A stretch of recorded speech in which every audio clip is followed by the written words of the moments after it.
Hi everyone, my name is Paul. Welcome back to Beautiful British English, and today I have 5 phrasal verbs for you guys to use in your IELTS speaking exams. Now you guys all know that phrasal verbs are really important, but a lot of people still ask me, how do I use phrasal verbs? Well, I'm going to show you today.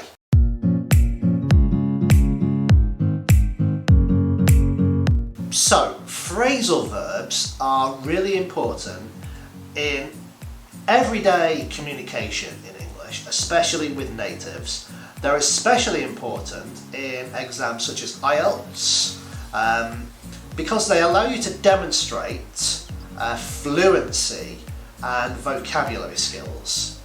So, I've selected 5 phrasal verbs. And the reason I've selected these 5 phrasal verbs is because they're good phrasal verbs, but as well as being a phrasal verb, they also each have a particular function that is particularly beneficial to you in your IELTS exam. Yeah. So the first phrasal verb is look forward to. Look forward to is a phrasal verb that will allow you to talk about the future. Yeah. So as well as using this phrasal verb, you're actually going to demonstrate describing the future at the same time. So it allows you to demonstrate that you can describe the future actions, but you're just doing it with a phrasal verb rather than using, say, will or going to. Yeah? So look forward to. Now, what does this phrasal verb actually mean? To look forward to something. What we're actually describing when we say I am looking forward to something is what we call anticipation, perhaps even excitement regarding a future action. Yeah, perhaps it's a holiday, perhaps it's your IELTS exam. Yeah, it could be anything. Okay, so imagine, I just want to demonstrate how we might use this phrasal verb. So if you can imagine on a scale of 0 to 100, look forward to might fit somewhere in the middle. So I'm going on holiday next week and I'm looking forward to my holiday. Yeah? Around about 50%.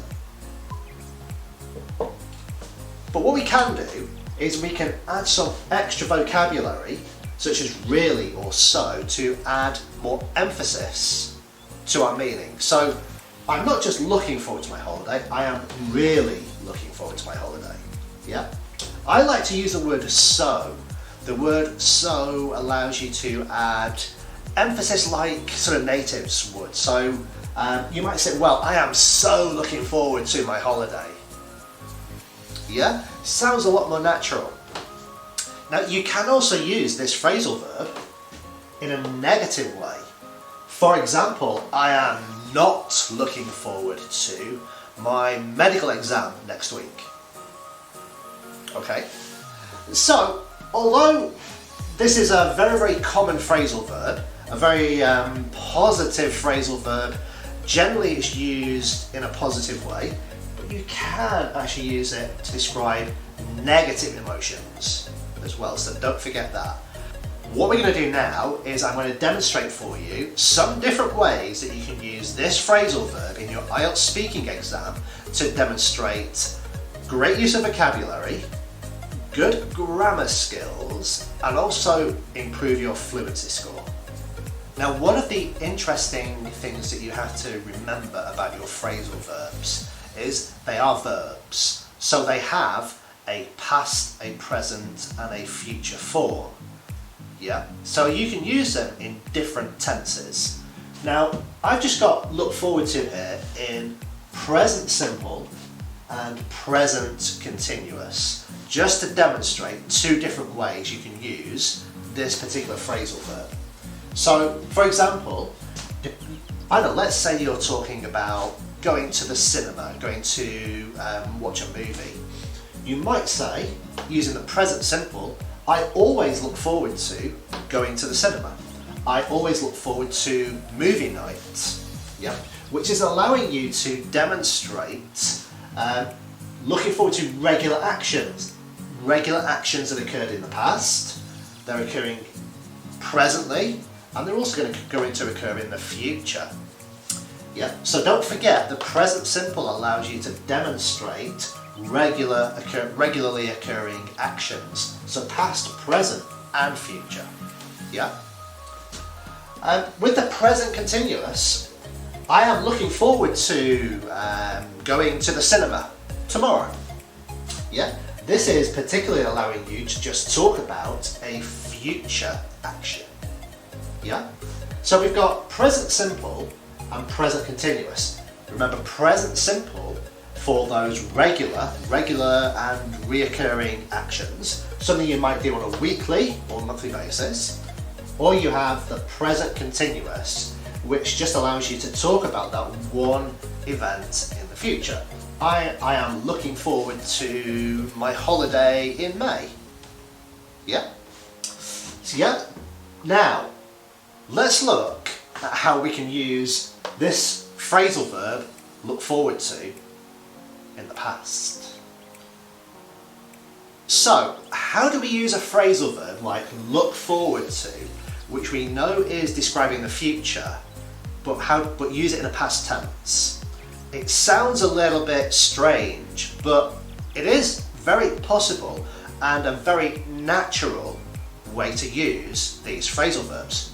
So for example, I was looking forward to going to the cinema, going to see the movie. Yeah. So what you're saying, you're using the simple past here. So on our timeline, we are here, and the action we are talking about, going to the movie, is in the past. And we're describing, I was looking forward to going to the cinema. We're describing the time before the event happened. So during this time period here, I was looking forward to this event. Does that make sense?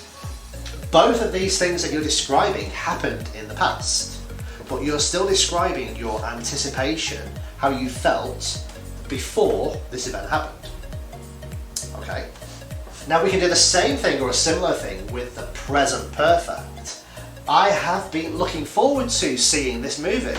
So imagine you're literally in the process of enjoying the movie. I don't know, you've perhaps just arrived at the cinema, and you know, you've got your popcorn and your drink and you're sat down and the movie's about to start, and you turn to your wife or your husband and you say, I have been looking forward to this movie. Yeah? So again, you're describing the time period up to the point when you speak. That's what the present perfect allows you to do. Okay? So, as a phrasal verb, it's very good to know the phrasal verb, but you also want to be able to use phrasal verbs like this in different tenses. Those different tenses allow you to say more interesting and more specific things about what you were looking forward to more precisely. Yeah? Now don't forget, you use not with this phrasal verb to create negative sentences, and you also want to use your words like really, totally, and also so to add more emphasis to something.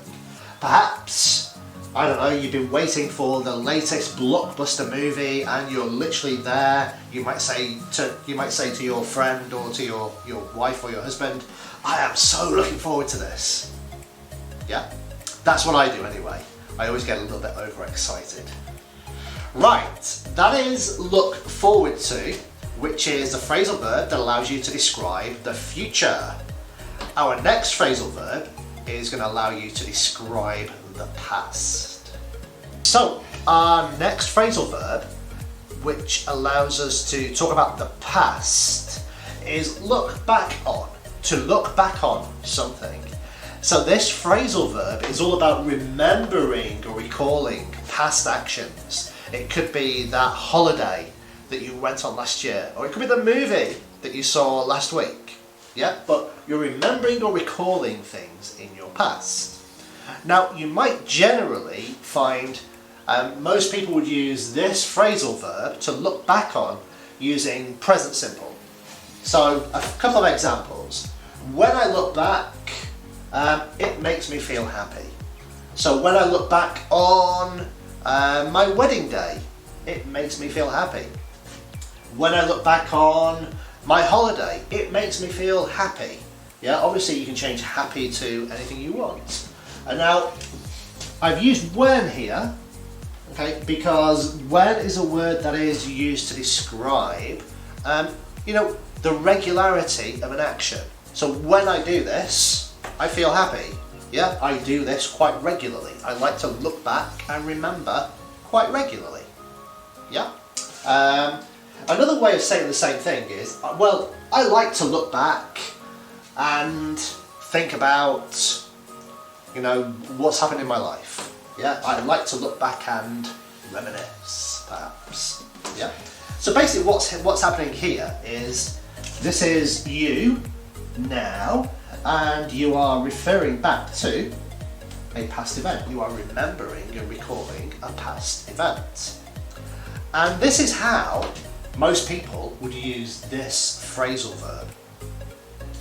But I have an even better way for you guys to use this phrasal verb in your IELTS exam to talk about the future. So we're back. I hope you're intrigued a little bit as to how we can look back on the phrasal verb that describes past actions to describe the future. Well, just take a look at this sentence. I will always look back on today and think whatever. Yeah, I will always look back on an event, could be any event, and think, feel, however you want to describe it. And if you notice, we've used the simple future will. So I will always look back on this event and think, you know, happy thoughts. Yeah? So although look back on is used to talk about and describe remembering or recalling actions, what you're actually doing here with I will always look back on is you're projecting into the future, that at some point in the future, you know, perhaps tomorrow, perhaps next week or next year, you will sit there and think, yeah, that was a really good day. Yeah? And this is a really cool way, I think, to use look back on. It might take some practice for you guys, for some of you guys, but to use look back on to talk about a future action or to project a future action is a really fluent way of demonstrating your English skills. Yeah? So you're using a phrasal verb, which is great vocabulary. You're using will to describe the future, but you're projecting into the future and describing a past action. Intriguing. Here is basically a visualization of what's going on. So here is now, and this is the action. Okay, so in the middle of the action, you say, well, I will always look back on today and think happy thoughts and be really happy. Yeah? So you're projecting into a future time where you are saying, yeah, I will remember this. Okay, so give up is our next phrasal verb. And give up means to stop an action, to stop doing something. Yeah? So you guys might be familiar with this phrasal verb to talk about stopping smoking. So for example, I gave up smoking last year. I gave up smoking last year. Simple past, describing something that you stopped in the past. In the same way, we can use it in the present tense to talk about needing to stop. So I need to give up chocolate. I need to give up chocolate. So notice here there's a modal verb. I need to do something. I need to give up. I must give up. Modals, it's really useful to use modal verbs in this form of the phrasal verb. Modals of obligation like need to, must, have to. Yeah? Or modals of necessity, sorry. Yeah? So give up means to stop an action. And again, this is one way of using this phrasal verb where you are describing stopping an action. But I think a more interesting way to use this phrasal verb is to actually use it to describe not stopping an action. So not giving up something. Now, for an example, studying for your IELTS exam, exercising, going for a run, you might get really tired, you might get really demotivated. And your friends, your family, your work colleagues might say to you, listen, don't give up, keep trying. Yeah? So what we have to do is we have to add do not to our phrasal verb. Obviously, in your speaking exam, you want to contract this into don't. So don't give up studying. Don't give up watching this video. Don't give up anything. And I think using this phrasal verb in the negative form, don't give something up, to talk about keeping going and keep doing positive things, like studying, like exercising, like working really hard at university. It's a great way to help you describe motivating yourself and also motivating other people. Okay, so don't give up. Rather than using the phrasal verb in the sense that most people know it, to give up something, try using it in the more interesting way with don't, and that will really impress your IELTS examiner. Phrasal verb number 4 is find out. To find out, to find something out. And I'm pretty sure that you know and you understand, or you should know and understand, what this phrasal verb means. It means to discover. We can also use this phrasal verb to demonstrate or show interest in something. So let's just talk about discovering. I don't know, for example, you're asked to talk about something, I don't know, something that you don't really know anything about. Yeah? So let's say finance. It could be any subject, but let's just say for the sake of arguing, you're asked to talk about money, finance, or banking. I don't know nothing about it. I have a bank account, but I don't really know anything about banking. So using this phrasal verb is a great way to introduce talking about something that you don't really have anything to say. Yeah? So, for example, you might say, well, you know, banking and finance is a very interesting topic. I don't really know anything about it, but I would like to find out more in the future. Perhaps I should go and do some research. Yeah? You know, not a perfect answer, but it's certainly a way to begin talking about something that you don't know anything about, and just by simply saying, yeah, perhaps I should find out something more about this subject. Okay? I also think it's interesting that you can use the same phrasal verb to demonstrate your interest in something that's ongoing. For example, TV shows or movies.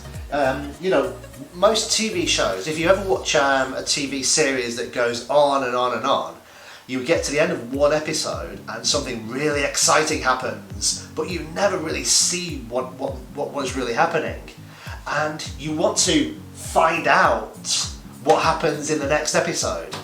So that's a way of demonstrating your interest in something that is ongoing. It doesn't have to be a TV show or a movie. It could be anything. You know, it could be a book you're reading. You might be, you know, halfway through a book and it's really interesting and you want to find out how the story ends. You want to find out what happens to the main character in the story or the book. You could be talking about your colleagues at work. Perhaps your colleague at work is getting married and going on honeymoon, and when they return, you want to find out, how was your holiday? Yeah? You're showing or demonstrating interest in something. It's a great phrasal verb. Now, we have one more phrasal verb, and the next phrasal verb that we're going to review together is all about people. So your final phrasal verb in this lesson is a phrasal verb that allows you to talk about people, and it is get together. And I'm sure you've all heard this phrasal verb, but using it efficiently and correctly is something you will have to practice. This phrasal verb is all about people. They could be your friends, they could be your relatives, they could be your family, they could be your work colleagues, they could be complete strangers. But this phrasal verb is about people. And I've included this phrasal verb because in your IELTS exam, in your speaking exam, you are going to have to talk about other people. Yeah? You can't just talk about yourself all the time. You have to talk about other people. Mostly you'll be asked, what do you think other people like to do? Or what other people did you meet, say on a holiday? Yeah? And it doesn't matter who you're talking about or what the situation or what the action is, you can use this phrasal verb.